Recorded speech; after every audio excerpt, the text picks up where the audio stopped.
Mes amis, bien le bonsoir. Vous savez, de temps en temps, j'aime à raconter une histoire criminelle. Alors aujourd'hui, avant qu'on raconte celle-ci, éloignez les enfants, les oreilles chastes, éloignez les veuves, éloignez les orphelins. Et je vais vous raconter l'histoire de Diana Lovejoy et de Weldon McDavid.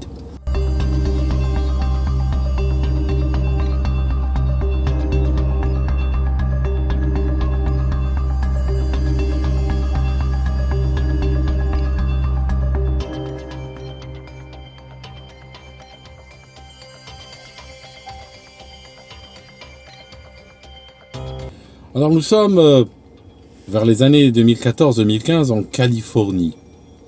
Il y a une femme, mi-quarantaine, qui se présente dans une armurerie et elle explique qu'elle va acheter une arme. C'est à cause de son mari, explique-t-elle. Alors on lui présente un flingue de très bonne facture, mais elle ne sait pas l'utiliser. Heureusement, l'armurerie fournit également des instructeurs. On va lui présenter un instructeur qui va vers la fin de la quarantaine, un ex-marine, un ex-militaire, vétéran, qui passe son temps dans ce club à enseigner les femmes inquiètes. Il fournit également d'autres services, ou à la demande. Alors, commencent donc des séances d'exercice au club qui vont se terminer parfois dans un hôtel où il avait ses habitudes. Sur ce, elle va commencer à lui raconter son histoire. Elle va lui expliquer que elle a connu son mari sur une application de rencontre. Au début, ça allait bien, ils ont fait un enfant ensemble, et après, elle a découvert que son mari était un monstre. Il faisait même des choses à l'enfant, semble-t-il. Il l'avait battu, l'avait violé. C'était un pervers narcissique. Quand les hommes divorcent, ils deviennent tous des pervers narcissiques. Alors, dans telle situation, la majorité des hommes honnêtes, acquiesceraient, feraient semblant de croire à ces histoires, et puis en profiteraient, certains abuseraient. Mais ce n'est pas le cas de monsieur McDavid. Lui, non seulement il recueille les confidences que font les femmes adultères sur les oreillers de la fornication, mais en plus, il y croit. Il a le syndrome du héros, celui qui veut redresser les torts, que la justice de la Californie, que plusieurs tribunaux, que les services sociaux ont donné raison au mari. Lui, Weldon McDavid, ne peut pas laisser passer cela. Alors, assez rapidement, va naître une idée dans la tête des deux tourtereaux. L'idée, c'est de flinguer le mari. Voilà. Ils vont donc développer un plan machiavélique.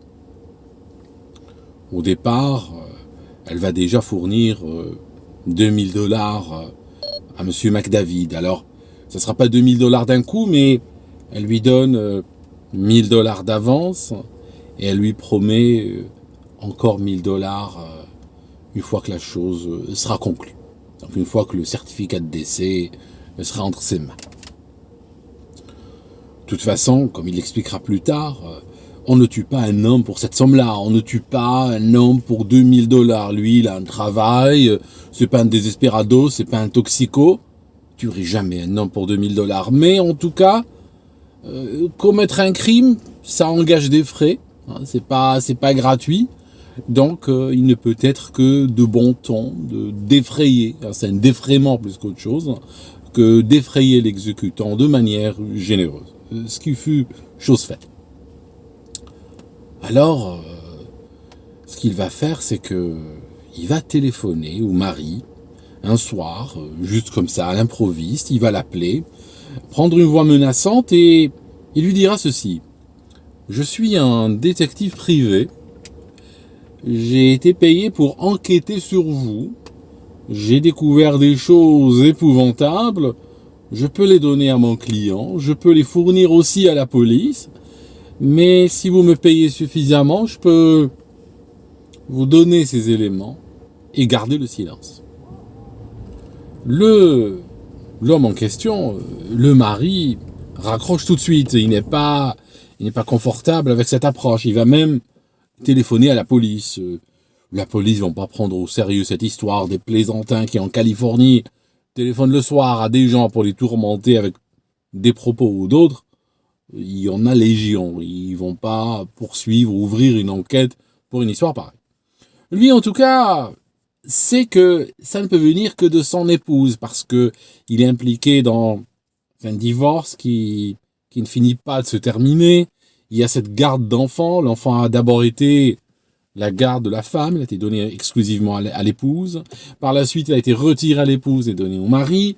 Après, il y a une histoire, il y a une maison qu'ils ont achetée ensemble. Il y a aussi une plus-value de 120 000 dollars qui doit être payée. Et donc, il y avait énormément de problèmes entre les deux époux et il sait que ça ne peut venir que de là. Le lendemain, M. McDavid va voir Diana Lovejoy et lui dit « Écoute, il n'a pas donné suite, ça n'a pas marché, j'ai essayé de la harponner, j'ai essayé de l'hameçonner, il m'en raccroît ce type. » Bon. Le lendemain, M. McDavid va encore téléphoner. Il va dire « Écoutez, hier je vous ai appelé, vous n'avez pas voulu me croire. Voilà, pour vous montrer ma bonne foi et vous donner une idée du genre d'éléments que je dispose sur vous, voilà ce que j'ai fait. J'ai pris des éléments, un échantillon, je les ai mis dans une enveloppe et je vais les poser dans un terrain vague, près d'un pylône électrique que je vais tout de suite vous indiquer. » Et sur ce, il raccroche. Monsieur Mulvihill, le mari, va voir un voisin, lui dit « Voilà, la police savent pas trop de quoi il s'agit, moi je suis un petit peu intrigué par cette histoire. Est-ce que tu veux pas qu'on y aille ensemble ?» Donc, prennent leur voiture, prennent avec eux, pour la bonne mesure, une batte de baseball, et puis ils partent vers l'endroit indiqué par le mystérieux correspondant. Ils arrivent sur site, commencent à marcher, il fait nuit noire, ils cherchent un petit peu le pylône électrique, ils le trouvent au bourdonnement des câbles de haute tension, et en bas de celui-ci, ils vont aviser une serviette de bain. Alors c'est une serviette de bain très particulière que cet homme connaissait et qui avait disparu lors du divorce. Et en fait, cette serviette-là, elle venait de son foyer d'avant. Donc là, quand il voit cette serviette, il réalise que tout est en train de pointer vers son ex-épouse. Et en fait, c'est Diana Lovejoy qui a donné cette serviette à son instructeur de tir, à son amant, au tueur à gages. Elle lui a donné cette serviette, elle lui a dit « place-la sur la scène du crime, et quand il arrivera, il verra cette serviette, je te garantis qu'il sera tellement intrigué qu'il va s'en approcher, te donnant une fenêtre de tir absolument parfaite. » Monsieur McDavid, en ce moment-là, était couché dans l'herbe et il tenait entre ses mains un fusil d'assaut à AR-15. Il voit l'homme s'approcher, et puis soudainement, à sa surprise, il voit qu'il n'est pas seul, ils sont deux. Il a été payé pour flinguer une personne. Voilà, est-ce qu'il va s'en faire deux? Les deux hommes s'approchent, ils ont une lampe entre les mains. Lui est un peu aveuglé par la lampe, il se demande est-ce qu'ils sont armés ou pas, surtout que là il le voit, il vient de le voir, il vient de le repérer dans ce renfort de terrain, et il a peur qu'ils sont armés, il a peur qu'ils vont lui tirer dessus, et qu'est-ce qu'il fait? Il va ouvrir le feu. Les deux hommes vont jeter leur batte de baseball, vont jeter leur lampe, et vont détaler comme des lapins. Ils vont courir vers leur voiture, sous les craquements de mitraillettes, et puis rentrent dans la bagnole, démarrent sur les chapeaux de roue. C'est seulement quand ils ont démarré que le mari, la victime ciblée, réalise qu'il a été touché. Il voit le sang couler sur ses habits, et il dit à son ami « J'ai été touché », et sur ce, il commence doucement à perdre conscience. Miracle, la voiture est sur l'autoroute, il voit un gyrophare, un véhicule de flic, un patrouilleur de la police de la Californie, de la police d'autoroute, les fameux Chips, est garé là. Ils vont derrière, ils s'arrêtent, ils courent, et puis là, ils ont du secours. Immédiatement, le flic fait un appel à la radio, une ambulance arrive, le gars est déjà inconscient, il a perdu beaucoup de sang, il est placé sur un brancard, et puis il le ramène à l'hôpital le plus proche où il est opéré immédiatement. La balle a frôlé le cœur. Il a eu de la chance, il a tourné quand il a entendu le premier craquement de feu, il a tourné sur le côté, et la balle lui a traversé le bras, elle a ricoché sur sa cage thoracique, et puis elle est partie. Il a eu la vie sauve, mais in extremis. La police va bien sûr quadriller la scène. Ils vont quadriller cette scène-là, et ils vont analyser le moindre coin de terrain. Ils vont passer tout au peigne fin. Et là, assez rapidement, ils savent que ça vient du côté de la femme, ça vient du côté de l'épouse. Mais faut-il encore le démontrer? Il faut trouver une relation entre la scène du crime et Diana Lovejoy. Il faut trouver aussi qui a fait le coup, parce que il la voit mal, elle-même prendre un AR-15 et aller dans la nuit et commencer à canarder. C'est pas son style. Mais ils savent que quelque part, elle serait la commanditaire de ce crime odieux. Première chose, ils vont analyser les appels qu'a reçus la victime. Les appels reçus viennent d'un numéro de téléphone. Sans surprise, quand ils se renseignent auprès de l'opérateur, effectivement, c'est une puce qui a été achetée dans un magasin, Best Buy, et puis elle a été payée en cash. Donc il n'y a pas beaucoup de traces. Néanmoins, le magasin a la date exacte et l'heure exacte de la vente de la puce. Donc ce qu'ils vont faire, ils vont tout simplement prendre les caméras de surveillance qu'il y a aux caisses, et puis ils vont réquisitionner les bobines, analyser les caméras, et puis ils voient à l'heure dite, à l'heure de la transaction, qui est là. C'est Diana Lovejoy, un peu grimée, mais c'est elle, reconnaissable entre mille, qui achète la puce, qu'elle va fournir par la suite à quelqu'un d'autre. Alors, mais qui est ce quelqu'un d'autre? Alors, pour trouver le quelqu'un d'autre, il y a une chose. Cette zone est un petit peu déserte, la zone où le crime a eu lieu. C'est une zone un peu éloignée de tout. D'ailleurs, elle a été choisie à dessein, parce qu'elle est isolée de tout. Quand ils regardent les antennes, les relais téléphoniques, eh bien, les téléphones, chaque fois qu'ils sont dans une zone particulière, ils vont s'inscrire ou s'enregistrer auprès de l'antenne dont dépend la région. C'est pour ça, quand on regarde le téléphone, on voit un certain nombre de barres. On n'a pas besoin de téléphoner, on n'a pas besoin de transmettre. Du moment qu'ils existent, qu'ils sont là et qu'ils sont allumés, ils se connectent à l'antenne. Chaque connexion à l'antenne est enregistrée.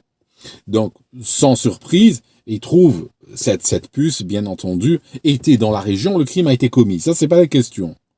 Mais par contre, comme il y a très peu de téléphones sous l'autorité de cette antenne, ils vont constater qu'il y a 2 téléphones qui sont rentrés ensemble sous l'autorité de l'antenne, et que l'un d'eux a été utilisé pour faire un appel à la victime, pour encore une fois l'encourager à venir, mais il y a un autre téléphone dans la même zone.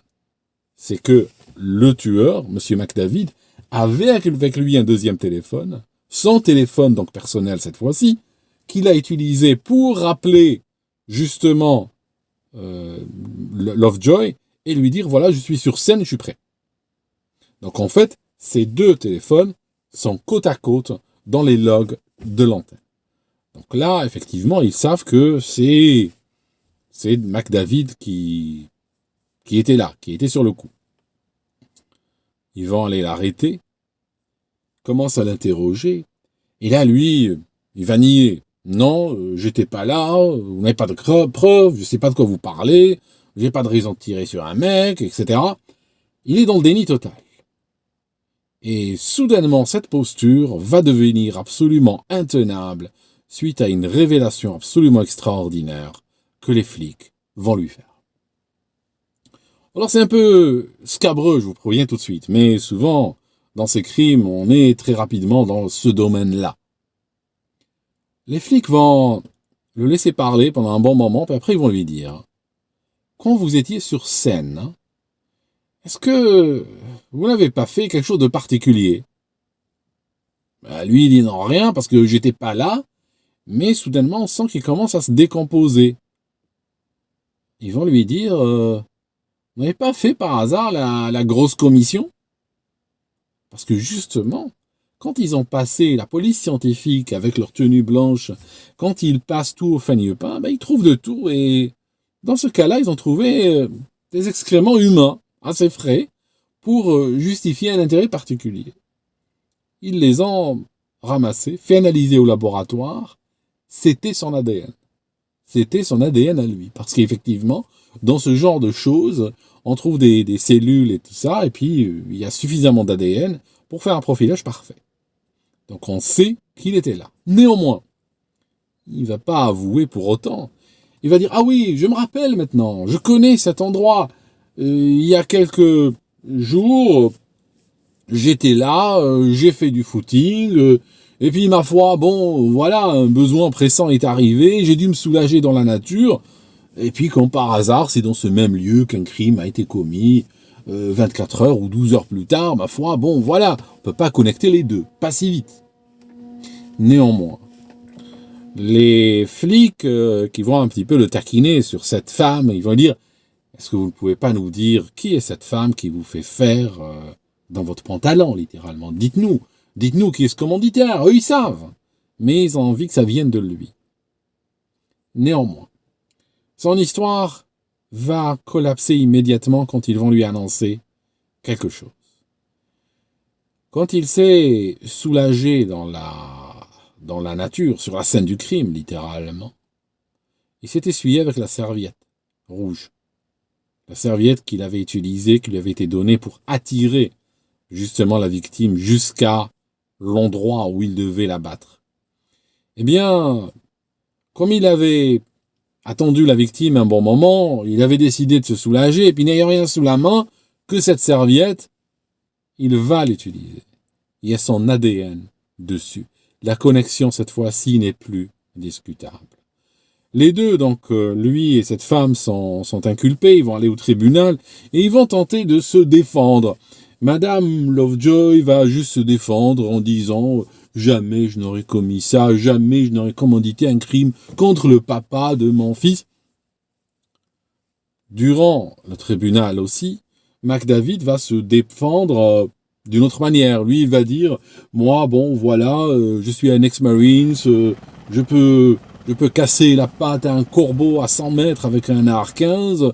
Comment pensez-vous que je puisse rater quelqu'un si j'avais voulu le tuer? Si j'avais voulu le tuer, je l'aurais tué. Moi, ce que je voulais, c'était juste lui foutre le traxir. Je voulais l'effrayer. » Et dans ce cas-là, il voulait lui dire « Alors, mais pourquoi vous l'avez touché? Ok, vous ne vouliez pas donc lui tirer dessus, vous voulez juste l'effrayer en faisant siffler des balles à ses oreilles, on veut bien. Mais alors pourquoi vous l'avez touché?